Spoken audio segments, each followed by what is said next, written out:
Hello, friends! Yesterday you listened to a special kind of story about David's first day of school.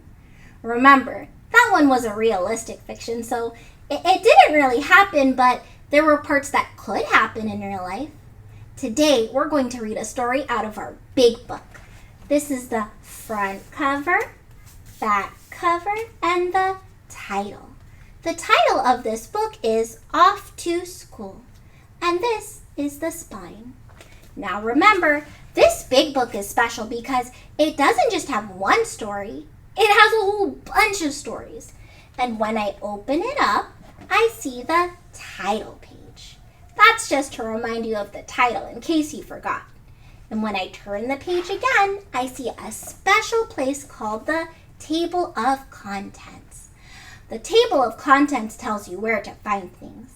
Today, we will be reading a story where the main characters are raccoons. I know, it's so silly. So, raccoons are nocturnal animals, which means that they're awake at night and asleep during the day. The author had a lot of fun with this idea by making school a nighttime activity, which is the opposite of what it's like for us because we don't go to school at night, we go to school in the day. Our story is called The Kissing Hand. And when I move my finger across the page, I see it's on page 6. So I'm going to go ahead and turn to page 6. And there it is, The Kissing Hand. This is the title, the author, and the illustrator. Remember, the author writes the words and the illustrator draws the pictures that are connected to the words on the page. Now, this is a type of story called a fantasy. That means that people, animals, or objects are able to do things that they can't do in the real world. So it's very different from the story you heard yesterday. Before we start, we're going to do a picture walk. While we're doing our picture walk, I want you to look at the pictures and make some observations. You need to use your laser focus eyes and use your thinking brain and think about what's happening in the story? Who are the main characters? The people or animals? And how do they feel? Where are they? All right, friends, use your laser focus eyes and look at the pictures. What do you notice on this page? What do you think is happening? What do you see the raccoon doing? Where is the raccoon? How do you think the raccoon feels? What do you think this story is going to be about? Who are the other characters in our story? What do they do?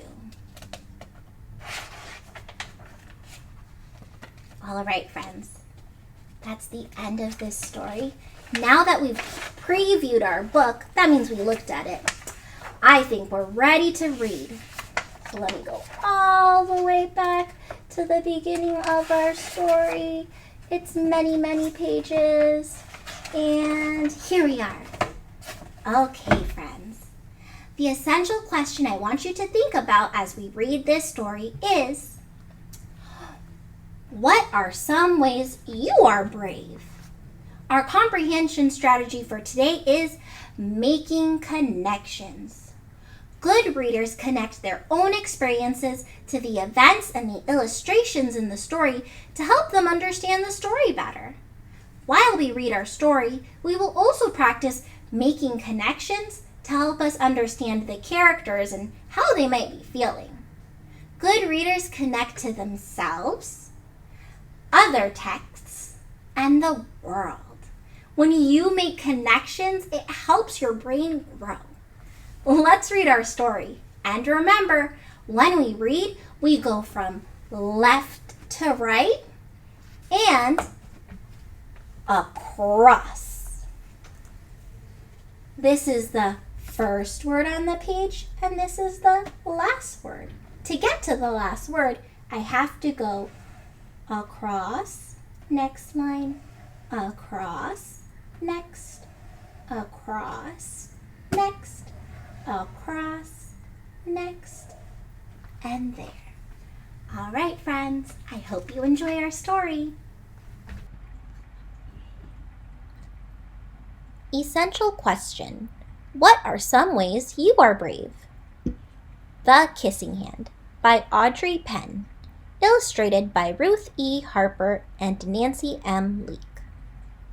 Chester Raccoon stood at the edge of the forest and cried. I don't want to go to school, he told his mother. I want to stay home with you. I want to play with my friends and play with my toys and read my books and swing on my swing. Please, may I stay home with you? We can look at the words and illustrations, or the pictures, to tell how Chester is feeling. The tear under his eye tells us he's sad, and his words tell us he feels afraid. I remember feeling like Chester the first time I went to school. I didn't know anyone, and I was a little scared. I think Chester feels the same way, and that's why he wants to stay home. Let's see what happens next. Mrs. Raccoon took Chester by the hand and nuzzled him on the ear. Sometimes we all have to do things we don't want to do, she told him gently, even if they seem strange and scary at first. But you will love school once you start. Good readers make connections between their story and their own experiences. Let's look at the words and the pictures on this page. The way Mrs. Raccoon talks to Chester reminds me of my mom. She also comforts Chester. My mom would sometimes hug me or hold my hand to help me feel brave. I think Mrs. Raccoon's words and actions will help Chester feel better too. What kinds of things does your mom do to help you feel better? You'll make new friends and play with new toys, read new books and swing on new swings. Besides, she added, I know a wonderful secret that will make your nights at school seem as warm and cozy as your days at home. Look at the illustration on this page. Mrs. Raccoon takes Chester's hand to get his attention before sharing her secret. I can make a connection to a secret that I learned from my cousin about how to make the best brownies. She would sometimes guide my hands while she taught me. I think the kissing hand might be similar.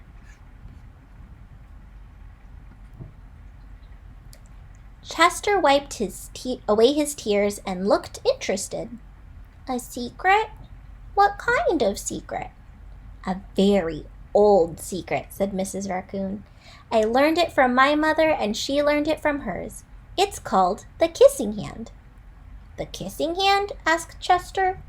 What's that?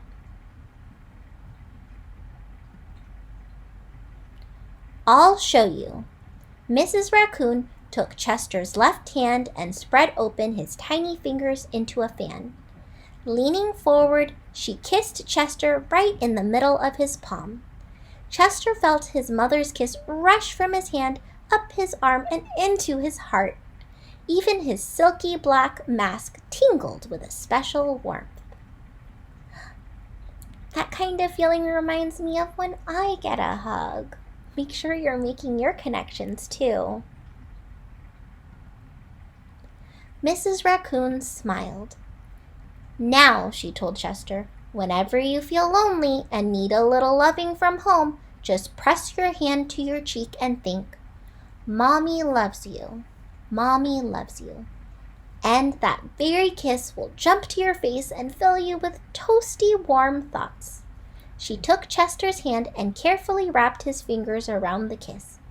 Now, do be careful not to lose it, she teased him. But don't worry. When you open your hand and wash your food, I promise the kiss will stick.